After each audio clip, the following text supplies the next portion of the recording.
Welcome to भूत की कहानी चैनल पर, जहां हम आपको ले जाते हैं डरावने भूतिया सफर पर। तो चलिए डर के उस सफर पर, जहां हम आपको डर को महसूस कराएंगे। तो दोस्तों, स्वागत है आपका मेरे YouTube चैनल जिसका नाम है डर हर सांस में। तो चलिए देर न करते हुए वीडियो को शुरू करते हैं।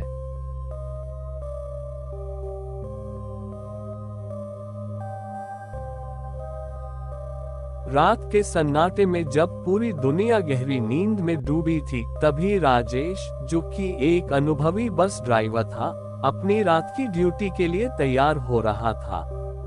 वह पिछले 10 सालों से इस रूट पर बस चला रहा था, लेकिन इस बार उसे एक नया रास्ता दिया गया था, एक सुनसान और डरावना जंगल पार करने वाला रास्ता।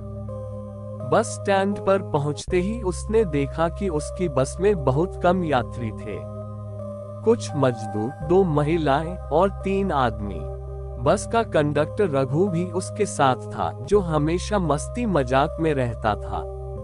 अरे भैया, इस रूट पर तो बहुत कहानियां सुनी हैं। लोग कहते हैं कि यहाँ भूत प्रेत का साया है, रघु ने मुस्कुराते हुए कहा। राजेश ने उसे झिड़क दिया, तू भी ना खाली डराने का काम करता है। चल टिकट काट। बस धीरे धीरे जंगल की ओर बढ़ने लगी। सड़कें वीरान थीं, सिर्फ बस की हेडलाइट्स ही अंधेरे को चीर रही थीं। आधी रात हो चुकी थी।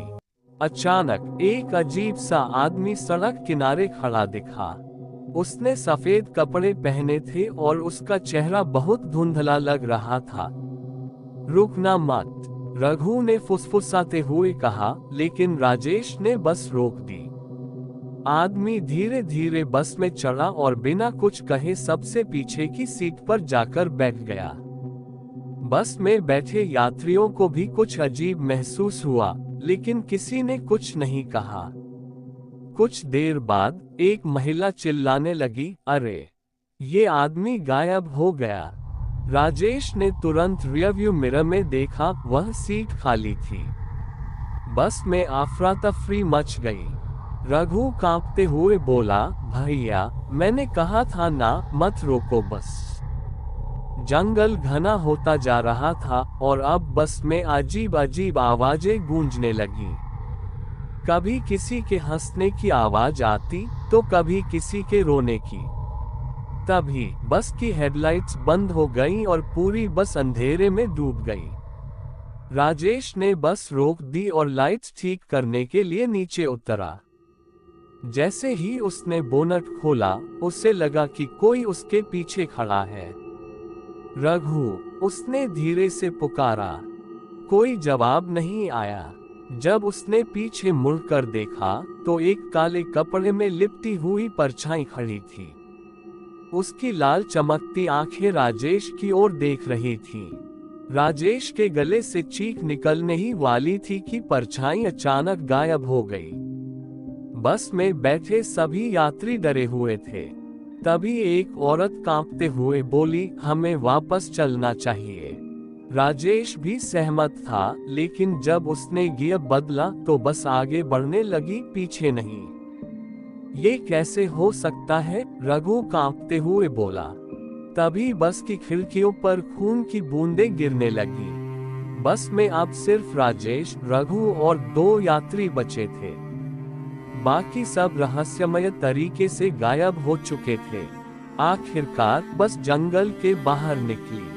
सुबह हो चुकी थी, लेकिन जब राजेश ने पीछे मुड़कर देखा तो बस पूरी खाली थी, रघु भी गायब था। बस की पिछली सीट पर वही सफेद कपड़ों वाला आदमी बैठा मुस्कुरा रहा था।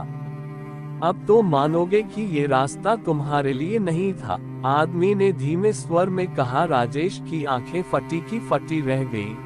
राजेश ने एकदम ब्रेक मारी और गाड़ी से उतरा और भागने लगा। सफेद कपड़ों वाला आदमी भी बाहर आया और जोर से चीखा, भागो जहां तक भाग सकता है।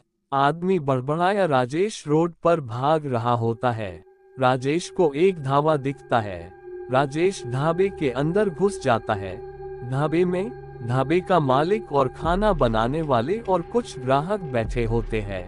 अपने जैसे लोगों को देखकर राजेश बहुत खुश हुआ। राजेश ढाबे के मालिक से बोला, जहाँ से जोधपुर कितना दूर है? जोधपुर में राजेश का घर था। ढाबे का मालिक राजेश की तरफ पागलों की तरह देखता रहता है। राजेश फिर पूछता है, लेकिन ढाबे वाला राजेश को कोई जवाब नहीं देता है। अबे बेहरा है क्या, सुनाई नहीं दिया क्या तुझे? राजेश के इतना चिल्लाने से सारे लोग राजेश को घूरने लगे। जहां पर मेरी बात कोई सुनने वाला है कि नहीं? मेरे पीछे एक शैतान पड़ा है। मैं आप लोगों से मदद मांगने आया हूँ। आप लोग तो मेरी कुछ सुन ही नहीं रहे हैं। फिर राजेश को एकदम आवाज आती है, कोई नहीं सुनेगा तेरी। मैंने कहा था न, मुझसे तुझे कोई नहीं बचा सकता। अब तू मरने के लिए तैयार हो जा। राजेश के शरीर में एकदम सीलन दौड़ गई। अब सारे ढाबे वाले सफेद कपड़े वाले आदमी बन चुके थे। फिर तो राजेश का डर के मारे बुरा हाल हो चुका था। राजेश मन ही मन ईश्वर को याद करने लगा।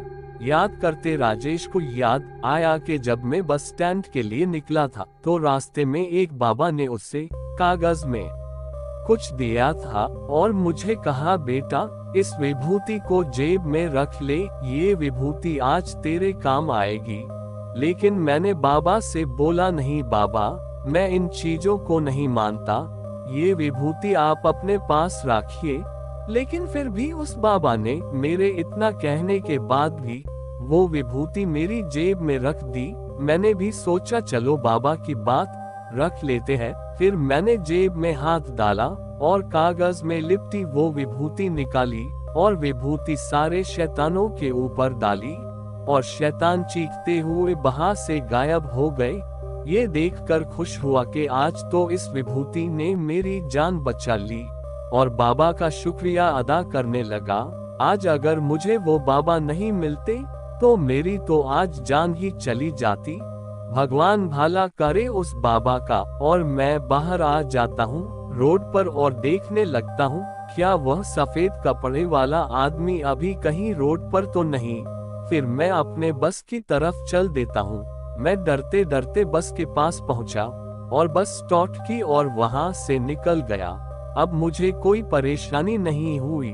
थोड़ी देर में मैं अपने घर पहुँच गया और मैं बच गया। मुझे तो उस बाबा ने बचा लिया। वैसे किसी ने सच ही कहा है, जो होता है अच्छे के लिए ही होता है। तो दोस्तों, ये थी मेरी कहानी। अब आप सभी से विदा लेता हूँ आज की कहानी से। तो मिलते हैं एक और डरावनी कहानी के साथ। धन्यवाद।